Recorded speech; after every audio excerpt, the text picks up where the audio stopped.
It's CBL's Frenemies of the People again, getting together, talking about politics and the media. We should be sponsored by Dino's Pizza, but we're not. It's over there in Higgins.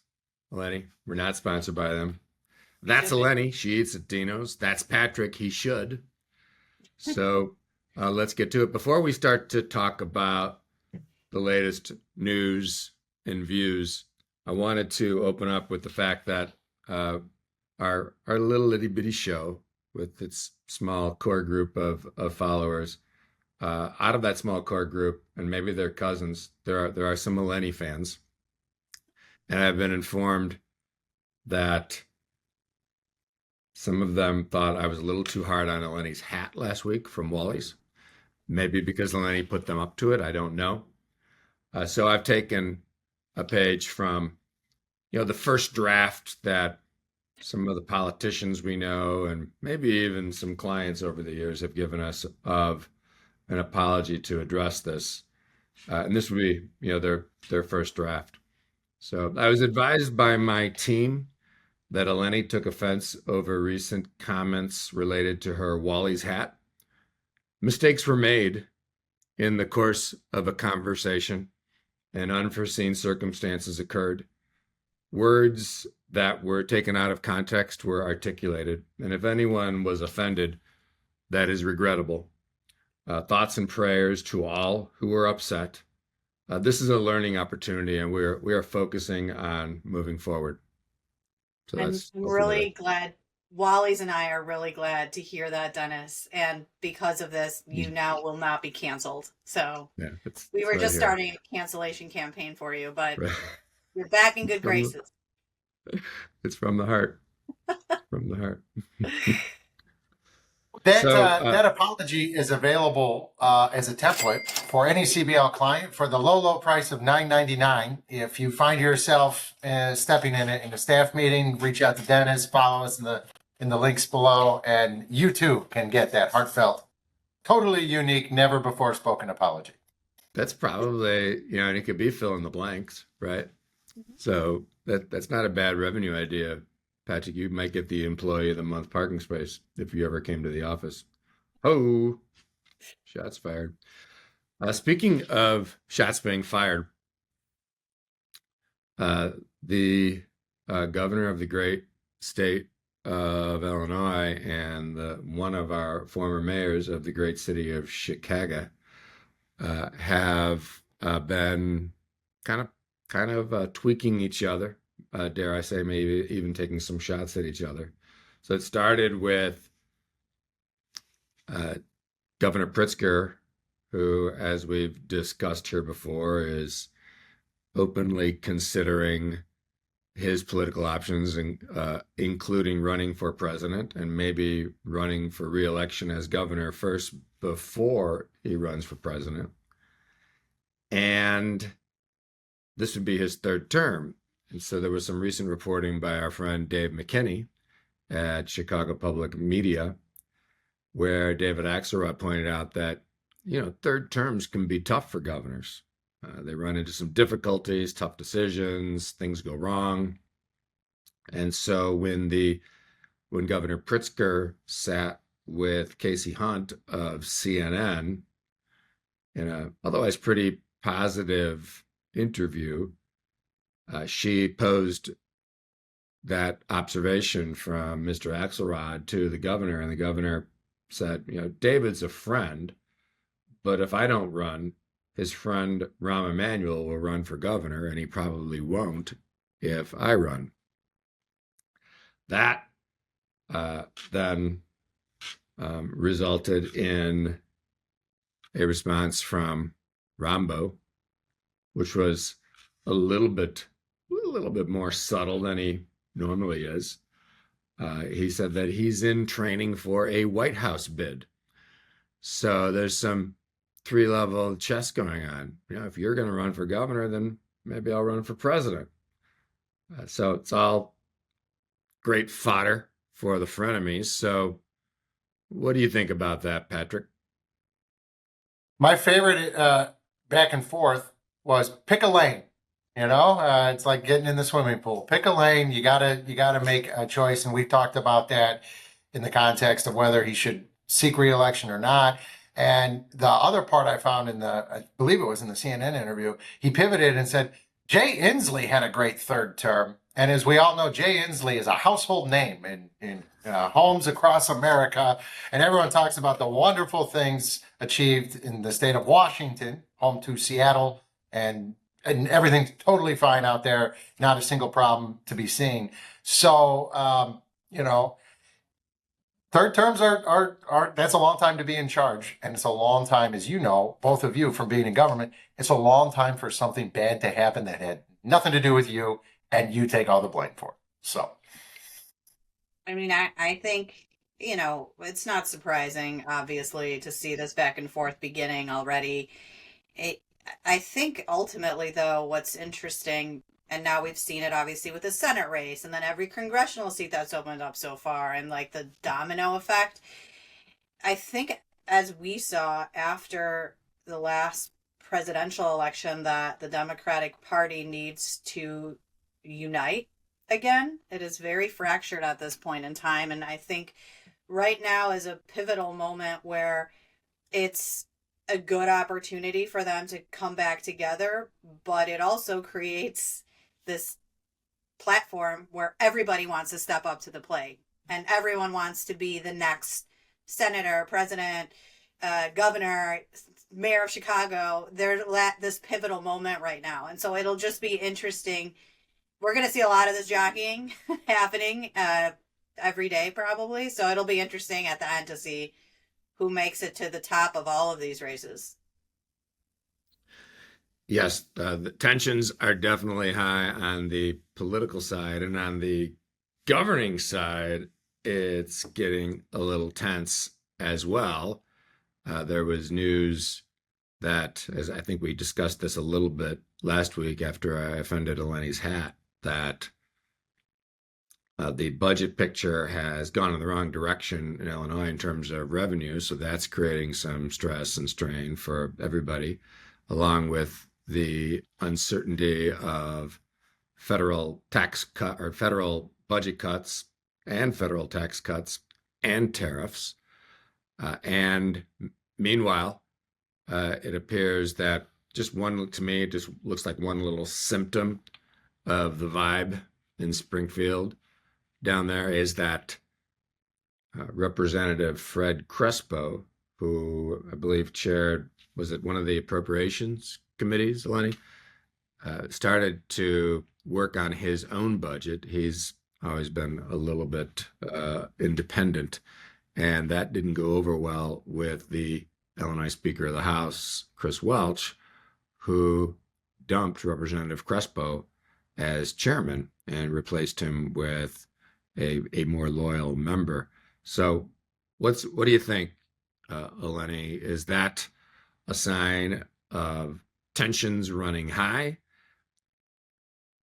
Well, he not only removed him as chair, but he also removed him from the caucus, which is a pretty significant move for a leader of any side to make. And so I think, look, tensions are always high in Springfield at this time. And I think we've talked about it in the last few episodes, just this growing issue with the budget. And this is going to be the first time that, the Democratic Party, specifically Governor Pritzker, will have to deal with a very, very difficult budget. And I think now we've gotten to the end of the road where they have to start making decisions, and those decisions are going to include cuts. And it's hard to make those decisions. There's nowhere that's right for half of these agencies or state spending to cut. And so it's just going to be interesting to see where it shakes out in the end. But I would say we are just scratching the surface as we're getting into what will likely be a much more tense about 2 weeks here to go. Time for recriminations and finger pointing in Springfield, Patrick. that's right. I think we've seen this in other political majorities as well, the leadership styles. When you abide by the majority of the majority rules, or you set artificial caps to move legislation, there are people who disagree. Disagreement is welcome in the political and legislative process, except when apparently it's not. And so, last year, I think there was an immense uh, bit of legislative gymnastics on the floor to get that budget passed last time, in part because Representative Crespo said, hey, maybe there's some parts in here that aren't so good. So whether it's you see it in Washington or we can see it in Springfield, in Washington, it's not a majority of the majority. It's can we please get to a majority vote? But down in Springfield, they've been governing under this self-imposed requirement. And that's all fine with sunshine and rainbows and the ATM spitting out hundies. But, when you're stuck getting nickels, everybody's pet project can't be funded. I don't know of an ATM that shoots out nickels either. We don't have those in Naperville, but we'll see. It seems like you could poke an eye out with that. Right. So I understand that there's some interest in talking about one of our other favorite topics, hyper local news. I did come armed with a hyper local news story. If you'd like me to kick that segment off, Get it started. Producer Gray should come up with a jingle for hyper local news. We'll task her with that.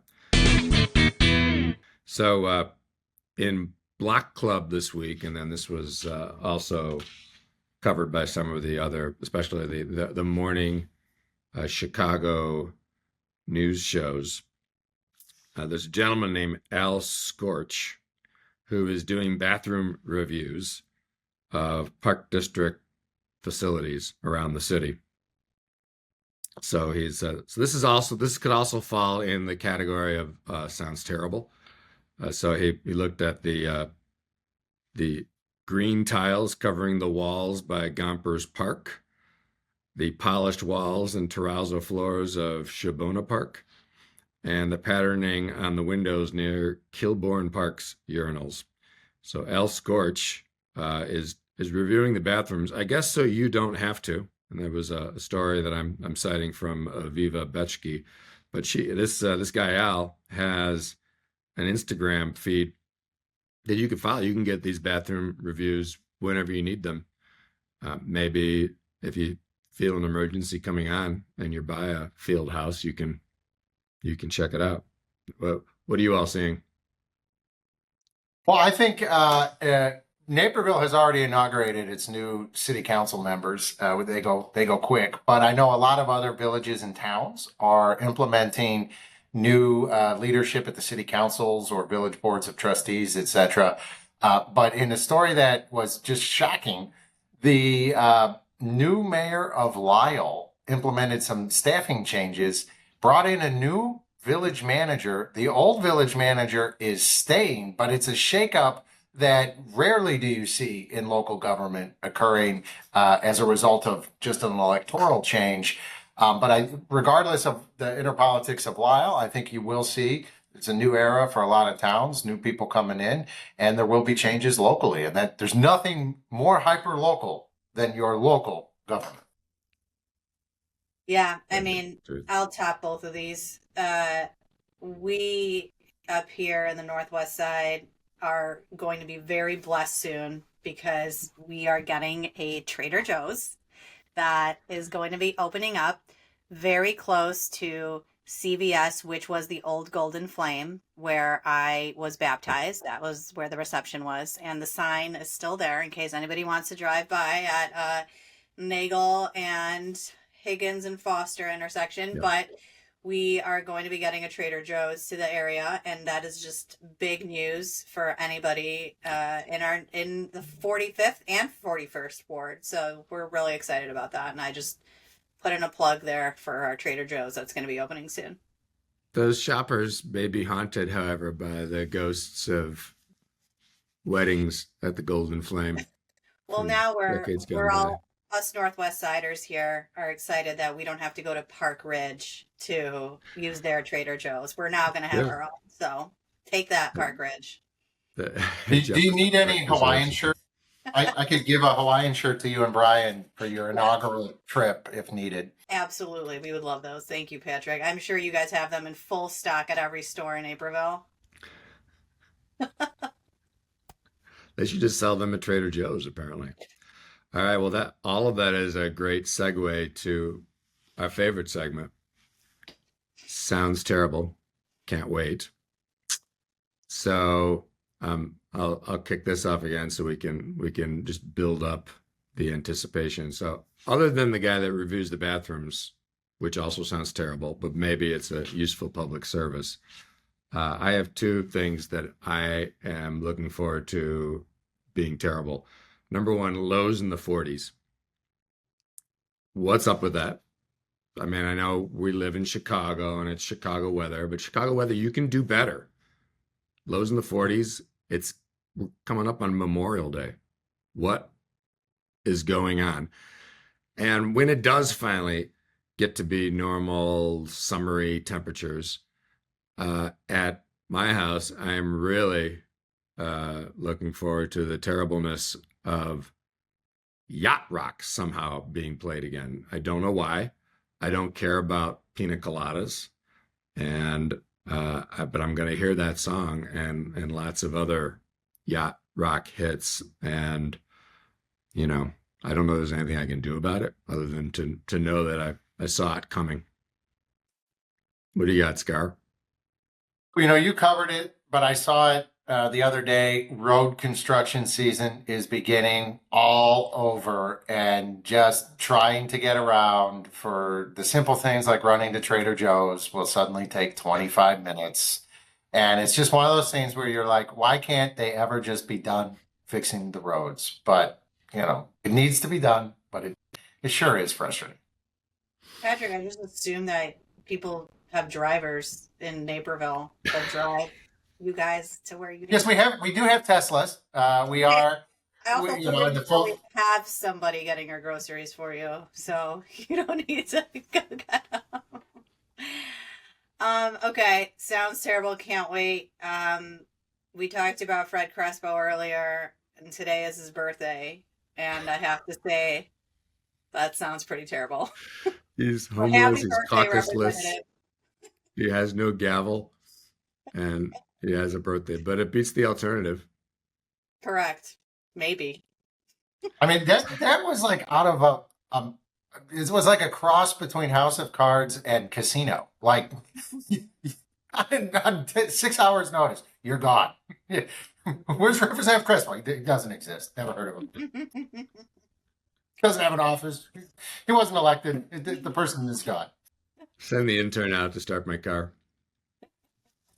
Exactly. Well, if you're heading to Trader Joe's, or if you know about something that's terrible, or if you just enjoy ruminating on politics and media, we thank you for dialing in again. And we look forward to seeing you again next week. Producer Grace is our producer, and she produces stuff, and Grace draws stuff. You can go to her site and buy her art. And we look forward to seeing you again soon.